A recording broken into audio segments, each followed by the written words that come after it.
10x your service design offering with Smapply. Take 20% off any order with This Is HCD 20 off. Let's superpower you and your design team's potential. Sign up at smapply.app. Enjoy the episode from your friends at Smapply, helping support This Is HCD podcast. This podcast is recorded in Australia, on the traditional lands of the Gadigal people of the Eora Nation.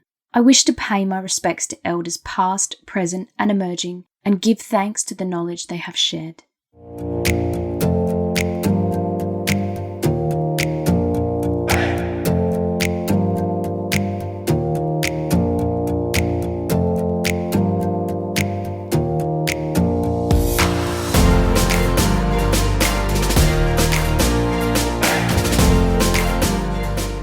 Hello, and welcome to Moments of Change.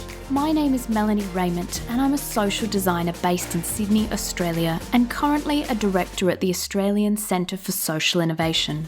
Moments of Change is a podcast dedicated to exploring the moments that we learn from as we seek to design and cultivate positive social change. In this episode, I speak with the wonderfully inspiring Judah Armani, designer, changemaker, and kick-ass founder of In-House Records. Described as dangerously positive, this pioneering record label runs with prisoners for prisoners, supporting people to recognise and develop their transferable skills and build new skills and positive experiences through music. Judah holds a deep commitment to creating tangible change for those who find themselves in challenging circumstances. And while he's no stranger to the music industry, it's his blending of years of experience and passion that has seen him utilise his design skills to support those experiencing homelessness, long-term unemployment, and now facing those challenges of those who experience the justice system. I met him whilst he was studying at the prestigious Royal College of Art in the Masters of Service Design, where now the student has become the teacher.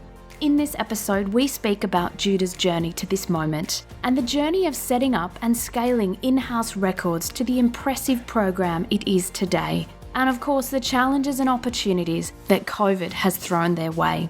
I hope you enjoy this episode of Moments of Change. Judah Armani, welcome to Moments of Change. Thank you. I feel welcomed. It's so wonderful to see you. We have, of course, spent some time together in person in London, and fabulous to have you on the show today. I'm really excited about you sharing your journey with In-House Records and, of course, yourself as a social designer. But let's kick off. How has your view of your purpose evolved over your career? I knew from a very early age, I think, issues around conflict. It's just I was quite an angry young boy and I didn't quite work out the best way to deploy that. But I was born in a country that was considered the axis of evil at one point, in Tehran, Iran, and spent some time in that country and seeing it shift from just some really internal conflict that then led to the regime that's there now. And then moved to London.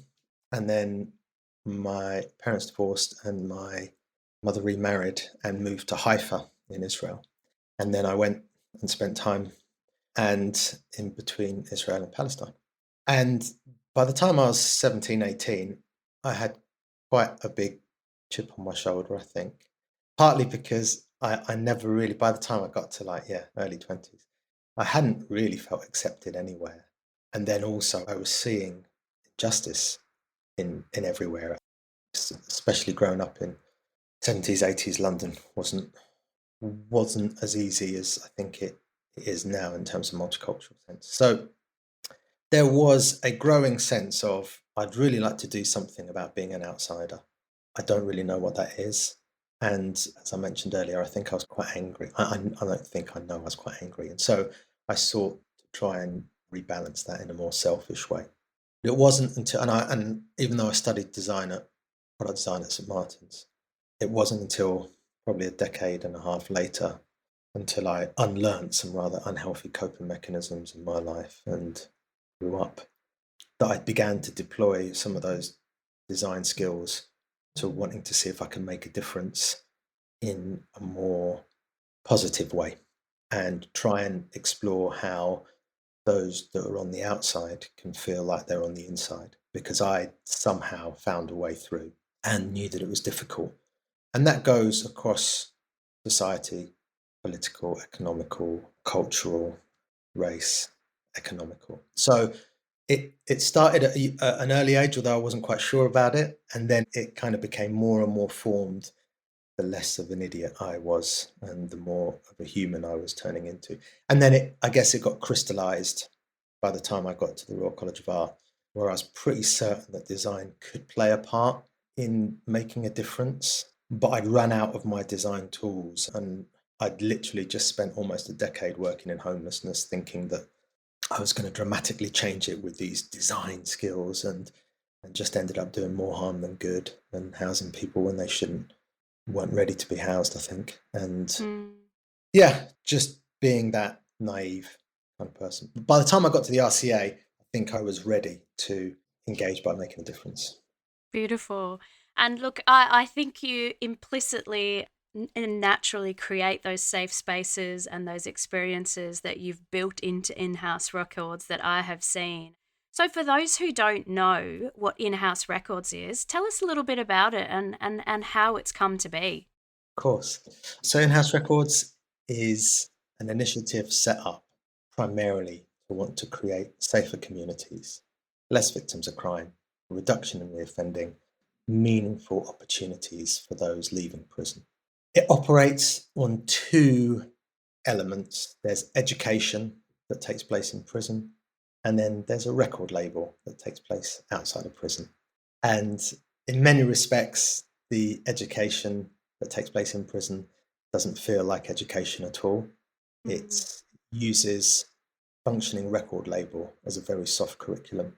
And so all the work required to keep a record label operating becomes the choice-based architecture that learners in prison are able to set up their projects on and get accreditation, whether that's industry accreditation or nationally recognized accreditation. But yeah, so in-house education, record label, about change, and it's using creativity as a force for good. What I love about what you have developed is it really is that strength-based approach to building capabilities. I know that you center it around music, but it's a really clever way of identifying the strengths in people that might not necessarily be seen on the outside as professional sort of core competencies. And you've been really able to create an experience that connects with individuals about their strengths. Can you tell us a little bit more about that sort of Trojan horse approach that you're taking to create personal growth for people and create the recognition in themselves about those strengths? 100%. I know we were talking earlier that I see so much of the role of a designer within social impact around truly committing their time to understanding human behavior, and not just understanding that behavior, but understanding why that behavior is taking place. When we see the UK that has a prison population of 86,000, almost 52% of which never finished traditional school, we know that actually academia isn't a safe space. So if we want to explore how we learn and what we learn, we need to create something that doesn't have the social or physical architecture of a classroom. We need to be able to focus on the strengths that the learner is able to bring to that space. So ironically, and I say ironically because it's not the most problematic part of in-house, it probably was the easiest part of in-house, was co-creating with the guys in jail the kind of spaces and the core attributes that are important. But it became really clear that the guys had some fantastic communication skills, some fantastic accountability skills, some fantastic adaptability skills. They also had lots of pockets in those core competencies where those skills weren't obvious. So let's focus on what they have and their strengths, and let's build up those particular core competencies, because actually, if you can speak well and you're accountable for your time and for your behavior and for your actions, and you can learn to deal well with change, there's a good opportunity that you can spiral across different networks. And wider your reach of networks, the more realistic chance that you have of being able to engage in some kind of mobility socially. So we created a competency recording program that enabled my staff to be able to track that and for learners to be able to see how they're developing in their communication. So it wasn't just written communication, it's verbal communication, non-verbal communication, body language, visual communication. And we did that with Ernst & Young, one of the world's top 3 business consultants, and with the RCA still, the Royal College of Art. And we still use that, and that becomes a bit of a resume when our learners leave jail. So when they graduate, all of their development in those 3 core competencies actually then get captured into a bit of a CV along with their achievements. But this idea of focusing on the competencies is important because there was a theory I believe it was started in San Francisco, although I might be wrong, around recovery capital. I mean, it was really started with the idea of like opioids addiction. And why is it that some people might be addicted to a substance and it completely ruins their lives, and somebody else might be heavily addicted to a substance and they're able to maintain the control as a CEO of an organization? Why can some do that and some can't? And the theory and research went into explore recovery capital, how there are these different elements of capital that a human being can draw upon. Human capital being our technical skills, social capital being our communication, our accountability, our adaptability. Both of those happen both at school and in with the environment we grow up in. And then there's like something around structural capital, our understanding of frameworks, religious frameworks, political frameworks, that kind of thing. Those 3 combined together allows us to understand our earning potential. And all of them tell us how quickly we might recover from a setback in life. It became apparent that the majority of the guys that we were working with in prison just had very little social capital at all. So that was the idea of working around these core competencies. Whilst they'd have pockets of those strengths, we wanted to jump on those pockets to be able to focus on what was strong or what was wrong, but then use that to be able to develop and build opportunities for getting stronger in communication, stronger in accountability, and stronger in their desire to learn. And you've had some great results. Tell us a little bit about what that journey in terms of results has looked like and the replication and the scaling of the program now because of those positive results. Yeah. So the result, yeah, I pause because our outcomes are interesting to different stakeholders. Yeah. So actually, what's an important result for the prisons we operate in is the fact that those who work with us, their behavior improves in prison. It improves not because this is a rehabilitative program, but it's a program that provides choice. That's really important. Choice ultimately reminds us we're human when we can choose where we live, what we eat, what we wear. And if someone wants to decide to change, then that's a choice they make and they are engaging in their own personal rehabilitation. In the same way, if someone decides to freely give money to a good cause, that's charity. If they're told they have to give that money to that cause, then that's a tax. And I think the idea around rehabilitation is a little bit cloudy, certainly in the UK. So the results that are important to a jail is behaviour, is development in literacy, is any kind of accreditation. Those things are seen as like really good. And we've been fortunate that those scores have been quite high for us. So 428% increase in positive behaviour after 3 months of working with us. Huge improvement in literacy, specifically over the last 12 months as well, since over lockdown. But the outcomes on the outside are equally encouraging. A reoffending rate of less than 1% is important ultimately to the state, where our reoffending rate wobbles around 60-odd%, which is also important. But we have to do more. We as in-house, we need to do more. We must do more. And the more looks around, how can we meaningfully engage with our graduates so that they do have proper opportunities?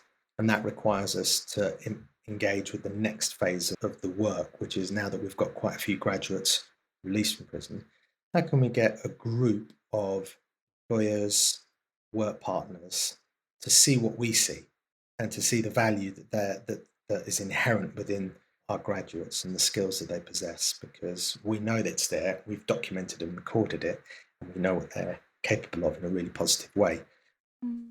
So there are some really good outcomes and really good results, and that's great because that allows us to develop.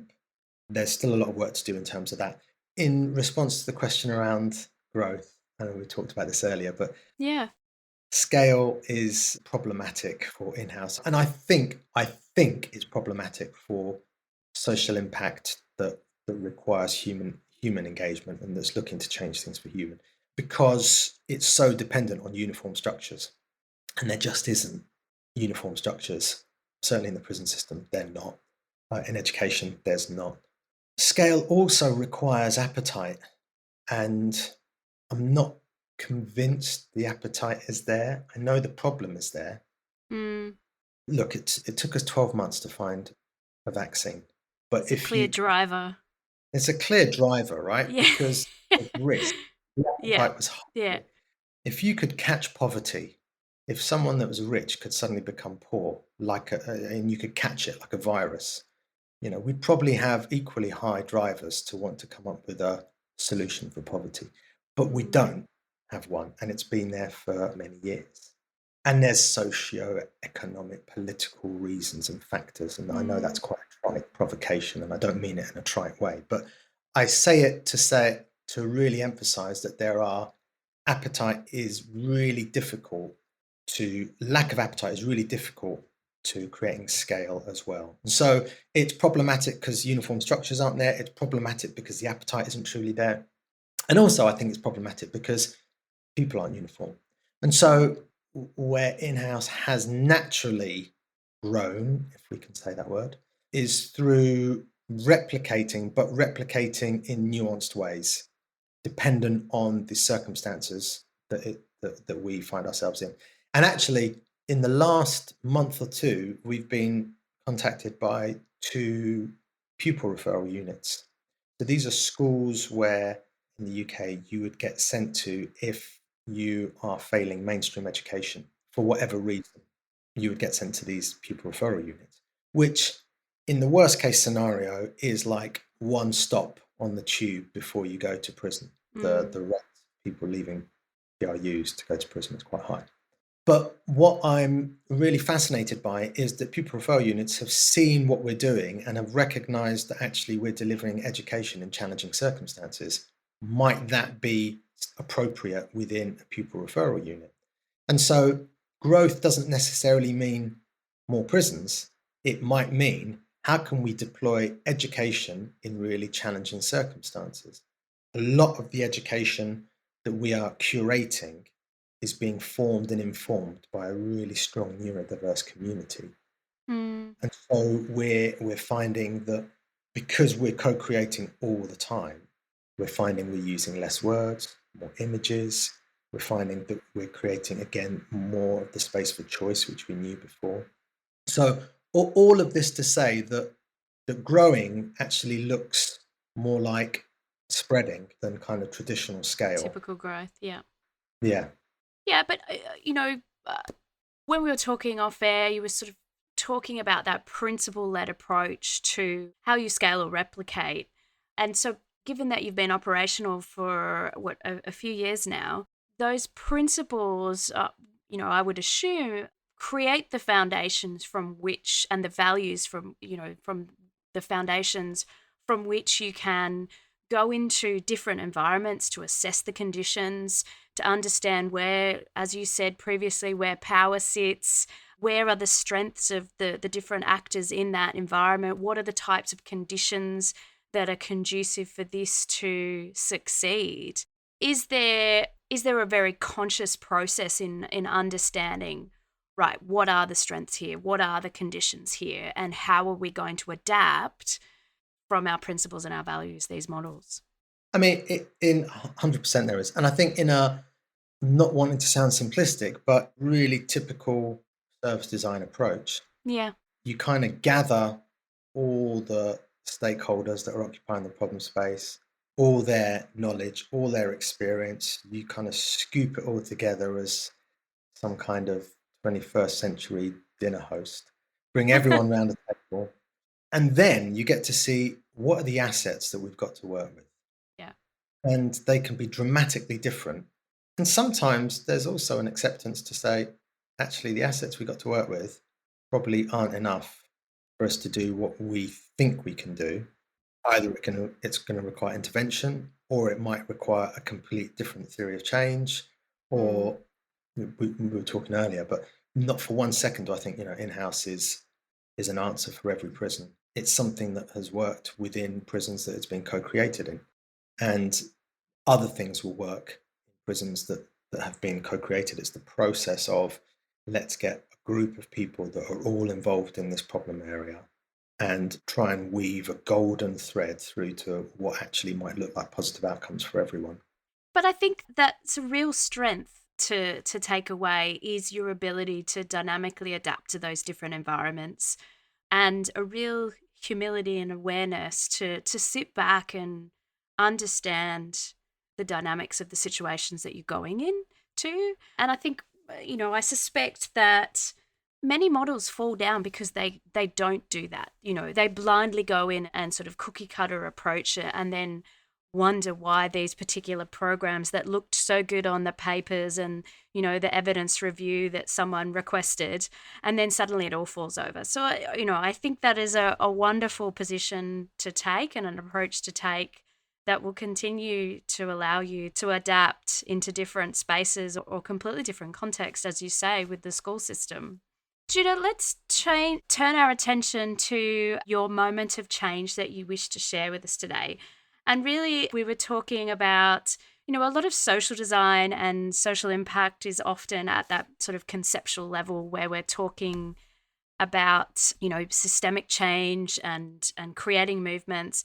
But as you know too well, it's often in the really small moments where you're witnessing something change. So I'm sure you've had many of those moments across your career. What's something that sticks out to you when you've witnessed that change happen? I guess the thing that sticks out today is the first, well, actually, it wasn't the first time I walked into a prison. I was 17, and I was going into prison as part of a band. We were playing a song. We were playing like 3 or 4 songs, and it was in a prison that we actually now operate in. And I've never shared that with anyone, but I went in as a 17-year-old, and it was in a prison in London, and we played a little mini concert. And then afterwards, we spoke to some of the people there. I don't even think I should have been allowed to go in because I was under 18. Yeah, I don't think they checked at the time. And going back to that same prison, probably 20, 30 years later. But as a 17-year-old sitting there speaking to someone after the gig, and I spoke to 2 people. One person knew more about my bass and my amp and my setup and the manufacturers and the provenance of all of it that I did. And I was like blown away. And then he left. And then another person came in and sat down and told me his sad story. And the feeling of helplessness of, I really want to be part of helping this guy make sense of his past and helping him make sense of his future. But I feel ridiculously inadequate. I just played some songs. That was it.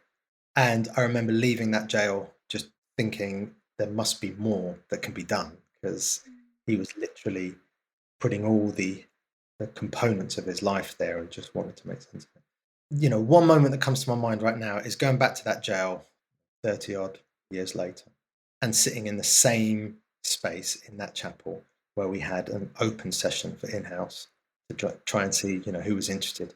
And it was oversubscribed by like 200%. And there were just like loads of people there. And the first person I spoke to just reminded me so much of that conversation 30 odd years ago, where they were so keen to get on to in-house that they were just sharing everything that they had experienced. And they knew, when you want to get like a point across to someone that you want to like impress, and that you're saying the wrong things, that can't stop yourself. He was saying it, and as he was saying it, he was like, he knew this wasn't coming out well. He knew that it wasn't this wasn't, but he just wanted to get all this stuff out there to like show I'd really like to be part of this. And that feeling of knowing that there's something that I can point you towards that might help you make sense of your past, and it might even help make you sense of the future. It was a moment of change suspended over 30 odd years, but it was, incredibly significant, powerful. I had to stop and leave because I was like flooding up with tears when we had this conversation. So I was meant to be there for like an hour. There were other people, other staff members there, but after that one conversation, I went out, composed myself, came back again, and it was fine. And I rarely get like that, really, but that really took me off guard. And that's when I came back in, I just suddenly, because I'd probably gone back to being a 17-year-old kid, I suddenly was like, oh my goodness, we've got a thing that can provide change. That's amazing. This is brilliant. It's not a blanket thing. It's not going to provide change for everyone, but at least I don't have to walk away from the prison this time thinking, I feel so helpless. Beautiful. It's so powerful and obviously continues to drive everything that you do. It would be remiss of me to not ask you a question in regards to what you've learnt about creating, I guess, the permissions or knocking people's doors down to enable these programs to be taken up in prisons, because you are working in a really experimental way. I know you are continuing to iterate the program design and extend the support model. What have you learnt about the likes of working with big institution and government agencies in that their uptake for experimentation and the acceptance of that iterative approach? Yeah. So 3 things, because 3s are the best and they're always helpful to remember Indeed. things. One of them we touched on, but I think it's still worth going back to. So the first thing is that what I'm continuing to learn is that uniform structures aren't uniform. And even though they might appear like they're uniform, they can't be treated in that way. So they need to be treated like irregular. And that actually then takes away a lot of the dependency that might be on these uniform structures. They also need to be understood that they're not uniform because the appetite that they're billed with isn't often the appetite that's actually there. So that first piece of learning, uniform structures aren't always uniform, and to really check the structures that you're working with to see, are they actually what they say they are? And even those kind of impervious structures are often probably, again, in my experience, the bigger and the more impervious are the ones that actually are the less uniform, and they have the most broken bureaucracy. Just as a caveat to that, that's not to say that people in those structures don't care. And I've met like the most golden-hearted people that are committed to change working across those structures. But there is a resignation of they can only go as fast as the structure goes. And the structure isn't necessarily sure where it's going all the time, especially when we look at punishment in this country, in the UK, where we do have a love affair with punishment. Ever since the Romans left, we've loved the stocks and the hangings and all of those kind of things, the public square environment. And so we've not really worked out how to move forward from punishing the body to punishing the soul. We're not really sure actually what's going on there, and therefore it makes change difficult. So the first thing is wrapped around, uniform structures aren't always uniform. The second thing is around there is inherent creativity in everyone. And of this, I've become more and more convinced. And it's a reason for equitable, and this is more of a nudge to the designers that are operating in social change. There is a desire to see equitable co-creation, not just co-creation that is user research or taking people's opinions, but actually bringing people in as an equal and giving them the vote to say, what does this look like?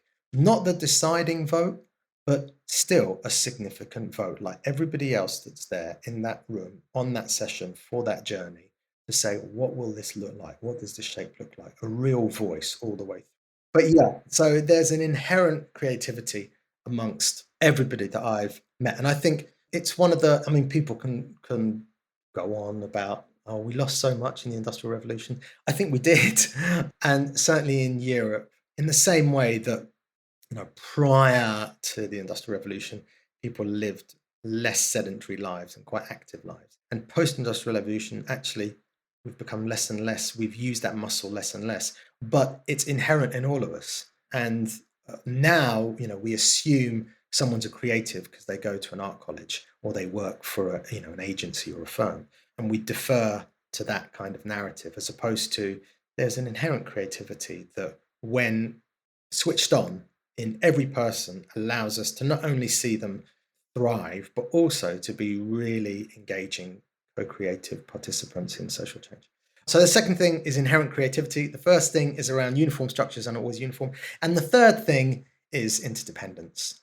And more and more and more, I've been drawn to interdependence as a way of living, seeing the value that my community brings and the value I can bring to my community. So living in that kind of reliant upon each other, but also within how we operate and my practice. We talked off air about, or I was boring you off air, I should say, That's about not true. a pre-Socratic writer called Heraclitus that wrote a book about nature called On Nature. And he was writing about how everything is changing all the time. He talks about it being flux, and he talks about nature finding a way through the flux. And actually, because of that, nature doesn't fear winter, and actually neither should we, whether that means, winter of our lives or just, difficult circumstances, because there's an opportunity to work within harmony. And that interdependence, I've seen at its best, provide just such a great, I don't really like using the word resilient because I think it's one of those words that can become quite bankrupt. And so I'm not going to use that word, but it creates a kind of a strength and a bond I've seen within the projects we've worked in and within the communities I'm part of, where it can be really, adopted. Interdependence is like the kind of the web that can hold so much of these things together. And how we create interdependence in the initiatives that we do, how we can have, Majesty's Prison and Probation Service, the Ministry of Justice, Sony Records, and someone within prison and someone that's left prison, actually all pulling in the right direction, creates a ridiculously strong web that is difficult to break. So they're my three things: uniform structures aren't always uniform, inherent creativity, and interdependence across everything. Judah, thanks for sharing those learnings and for beautifully packaging those up for all of our listeners. We're coming to the end of the show, and I am really consciously aware that you've had to adapt to some really challenging situations due to COVID, respond to supporting prisoners in different ways. But as you look across the rest of the year, what's the one sort of wildly important goal that you're pursuing for this year moving forward with In-House Records? Well, the one, thank you, by the way, so much. I've really enjoyed every second of this. I mean, it's just brilliant catching up with you anyway, but this is even cooler. So In-House actually has a couple of different challenges. We've started releasing music now across all platforms, and that's been a really important thing, because from when we started in 2017, it was a promise that I intended to keep to the guys, which was, hey, listen, if you work with us, you can release your music. And now they're doing that, and that's fantastic. So how do we actually do the thing that, we set up to in terms of the Trojan horse? It's a record label. That's the last thing that we're actually building, because everything else was like, so important. So actually, we're building a record label. And that feels like quite a significant thing to do. It also feels like it's the easiest thing in many respects, because there are so many experts around building that, and there were less experts around building alternative education within the criminal justice system. So we're going around that way, which is great. So that's, if I can have two things, that's one massive thing that we're doing, is how do we build a record label, and how do we build a record label within an industry that, let's say, if we're going to be hugely honest, isn't the most moral of places. How do we build a record label in that industry that is still true to who we are, which is a record label for change, and it's important to stand with those kind of values, even amidst an industry that kind of anything goes. We still want it to be seen as different, not for the sake of it, but because we are. And then the second thing is we're seeing the growth of education within not just prisons, but in challenging circumstances, but also in correctional facilities in America and Connecticut. So we're now really looking at, do we need to explore more creative education across the board outside of prisons, but actually within challenging circumstances? That might be within schools, that might be within community groups. Where is that? So there are the two areas that the in-house is focusing on. How to build a record label of meaningful change within an industry that doesn't really mind so much, and how can we meaningfully create more education in challenging circumstances that is meeting the difficulties of the people that are placed within it. Wonderful. Well, that sounds some ambitious tasks ahead. I wish you all the very best, to you and all of your wonderful team that you work with. I will be sure to share all of the links so that people can follow details about your podcasts, the artists, the new magazine that you've launched, all of the amazing things that you've been doing over a number of years, so people can follow you and continue to support your journey and In-House Records journey. Judah, thank you so much for joining us on Moments of Change. Thank you. It's been a pleasure. So there you have it. I hope you've enjoyed this episode, and if you would like to be a part of the conversation or the community, hop on over to thisishcd.com, where you can request to join the Slack community and help shape future episodes, connect with other designers around the world, and join the newsletter where you can win books and get updates. Subscribe to content on Apple Podcasts or Spotify and listen to any of our other podcasts, such as Getting Started in Design and Bringing Design Closer with Gerry Scullion, Power of 10 with Andy Pillane, Decoding Culture with Dr. John Curran, Prod Pod with Adrian Tan, Ethnopod with Jay Husbrook, Moments of Change with myself, Melanie Raymond, and Talking Shop, our community podcast.